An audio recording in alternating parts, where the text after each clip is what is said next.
Hi guys, it's Kelly here and I am back with another video for Whimsy stamps. Today I'm going to be using The Little Lion by Lee Holland to create a baby card. One of my coworkers recently had a new son and I thought this would be absolutely adorable, so I took some balloons from a Hero Art set called Happy Birthday, and the sentiment is from the set called New Baby, and these are some older sets, but I have them in my stash, and I like to use things that are in my stash, and also I thought they fit really well. So my favorite way to stamp my red rubber stamps is to use my Misty, so that is what I'm doing here. And I forgot to show you, I apologize, I'm inking that up with Memento Tuxedo black ink, and then going ahead and stamping it down on my paper. I'm working on Nina 110 pound cardstock. So I cut a mask for this. I didn't cut him all the way out, just the top portion that I thought I was going to need. And then as it turned out, I didn't actually need it at all. The balloons were stamped high enough that it wasn't on top of them, but I was worried that part of it would peek out from behind him. I didn't want to stamp balloon string right on top of his head. So I inked just the top portion of the balloons up before stamping that down because I had intended on drawing in the lines. So you can see as I stamp those that there's a great difference in their line thickness, but we'll be able to fix that later on and make them look like they are more like they're one image. So here I'm just drawing in those balloon strings, and I kind of had some hesitation with what to do with this third one. Like, do I want it to be in front? Do I want it to be behind? And I didn't want it to come right over his face, so I opted to do it behind, and then I just added a little bow in between his paws so it would appear that he was holding the balloon strings. I'm going to use some distress ink to put in the background. I was, trying to build up just a little bit of a scene with him sitting in the grass, so I'm using Salty Ocean distress ink to do that. I haven't masked any of the images here. I was using a pretty light hand, so I wasn't too concerned about my Copic markers not being able to cover that background. So I'm just putting that around the edges. I was careful not to get too close to my lion because I didn't want the yellows I'd be using to make him green. And then on the bottom I'm using some mowed lawn. And again, I'm being, more careful around his feet because I don't want him to be a green lion. I want him to be a golden brown, golden yellow lion. So there are, you don't necessarily have to mask, you just need to be aware about where your ink blending is going. Once I was happy with the way that that looked, and the big reason that I do that, besides building the scene, is also to save on my Copic ink, because if I have a green base, then when I do the grass, I don't have to put down nearly as much color from the marker to get a more solid look. So I'm starting with the balloons, and I wanted to color them as if they were transparent. So balloons are always darker where they are knotted, so the base of them is going to be darker, and then usually the edges, especially with the round ones, you want to leave a little bit lighter because there would be light reflecting from the outside edges. So in order to give them that roundness, you want to leave a little bit of a lighter edge. I'm going to, as you'll see in a minute, I'm going to color right over that yellow. When something is transparent, you can see through it. This means that you have to put all the colors on top of each other in order for those balloons to appear to be transparent. So I'm adding my little bit of shading on the bottom, trying to leave a little bit of a lighter edge. And in these balloons, it's kind of difficult to tell because they have that stitch line. So it's kind of difficult to see where I have left it lighter, but I promise you that I have. To make them appear to be more round. And then the same thing with the blue one. Now the blue one, because it's all the way in the back, it will go over top of both the green and the yellow. So I'm just following the shape that's already laid out there for me, the oval shape. And I did it with my lightest color, and that's usually how I do it. But unfortunately with this blue, it was just a little too light and you couldn't see it. So when I went back through with the B00, I ended up using that over top of the green and the yellow just to give it a little more pigment. And then blended it out with my lightest color, and easy peasy, they appear to be transparent. Now obviously this would work better if it wasn't black outline if it was no line coloring, but I prefer black outline. That's just what I like. So here's all of the colors, and yes, I know it looks like a lot of colors, but he's a really big lion. So these are all the colors that we're going to be using for our lion. I start with my lightest color, which is E50, and then I'll work out to my darkest. So behind his snout would be darker. I lay in my shadows with my lightest color. So anywhere that I think is going to be a bit darker is what I'm going to be filling in. And he has, his arms folded, so his belly would be darker. His mane, if you watch my videos, you've heard me say this before about animals. You want to get a more fur-like texture, you want to use short, small flicking motions with very light pressure. And you don't want to overblend, because fur isn't going to be one smooth color. That's just not the way it works. So if you want a more realistic look, you have to leave in those choppy lines and that contrast to get something that's more realistic. Now, I did blend quite a bit when it came to his body, because he is a little lion cub and their fur is softer and less less contrast. I guess that's the way I'm going to say that. I hope that makes sense.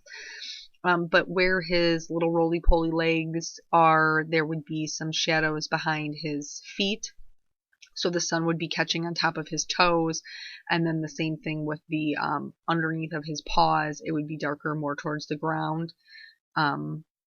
His mane would cast a shadow on top of his arms, and his arms, where they join together, would be a bit darker. Then again, where his snout is, in order to push his face to the background, that has to be darker than his snout. So that's why we keep adding that shading, a little bit of shading underneath his nose. I'm not adding too much there because that part of his snout will be lighter. And then we're going to do the same thing up into his mane. And it looks really haphazard because it is really haphazard. The way that this stamp is drawn, there's just like little hairs poking out all over the place. So I'm trying to somewhat pay attention to where those lines are drawn and what would be lighter or darker on top of the coloring. But really, I'm just flicking the color on. I'm not being too particular because I don't want to overblend it. I decided to add in just a little bit of yellow. This is it's actually a YR23, even though I know you can see the bottom of it and it looks super yellow, but it's actually like a really golden yellow color. So it worked pretty well with the colors that I had picked out for him. I didn't want him to be super dark. Lion cubs are not super dark. Plus, it's a baby card. So I wanted, to cling to those kind of pastel colors. So just going through and flicking it in, and it goes faster the more color that you put down, because you don't need, I guess, quite as much to cover. So the Y26 is a very grayed out yellow, but it's actually, I think, called mustard. I think that's what it's actually called. But it's a very nice color to shade your yellows with. So I knew that it would work really well with the colors that I had picked. I'm going to add, a little more to his snout. I'm trying not to be too heavy-handed with it because I don't want it to be overall dark. I still want to save myself some of that highlight. And I'm also trying to be careful not to work in rows. Like, I know a lot of times when we're coloring and we're flicking on color, it's really easy to get your hand in the motion of, 3 flicks and then move to the left, and 3 flicks and then move to the left. So I'm trying to be a bit more random. This E55 is going to be my darkest color, and it's going to be the one I use the most sparingly. But I do want to put, some in his mane, so that will be darker than the rest of his face.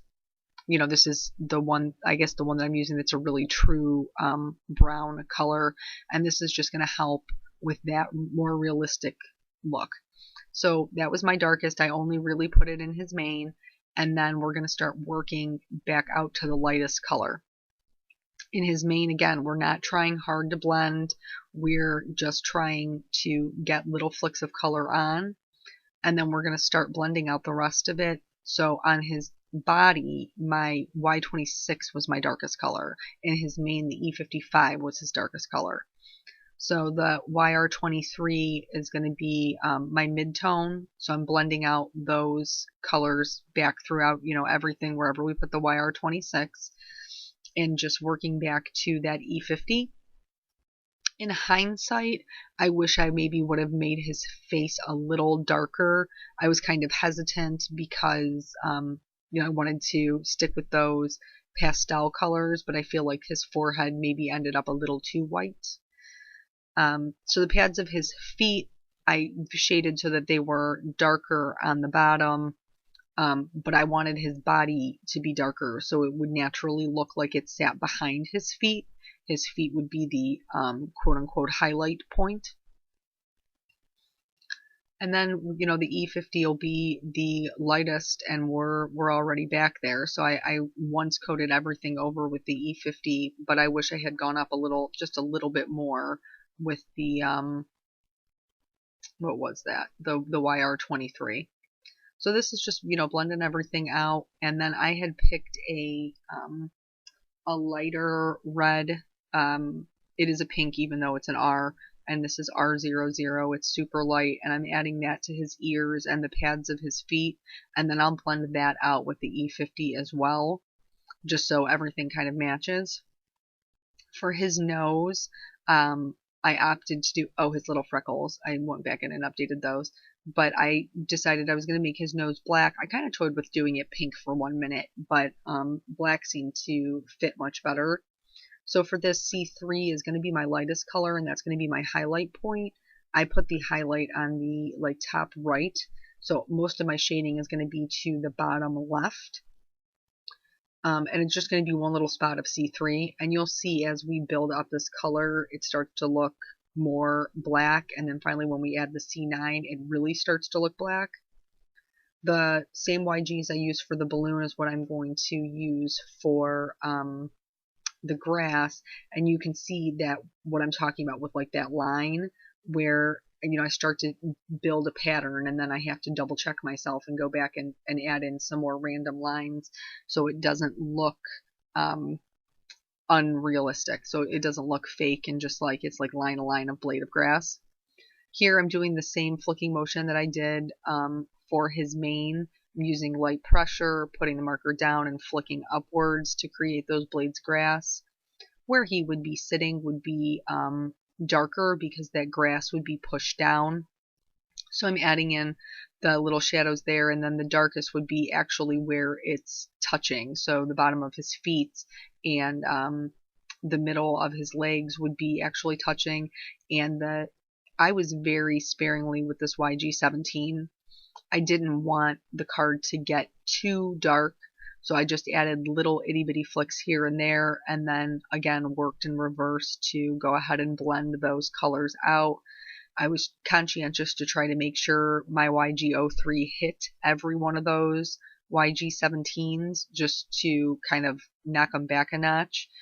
And then again, we'll just do the whole once over with the YG01, and I'm not being very careful to see whether or not it gets over his feet. If he was sitting in the grass, there would be some blades of grass that would be in front of him that would be blocking his feet.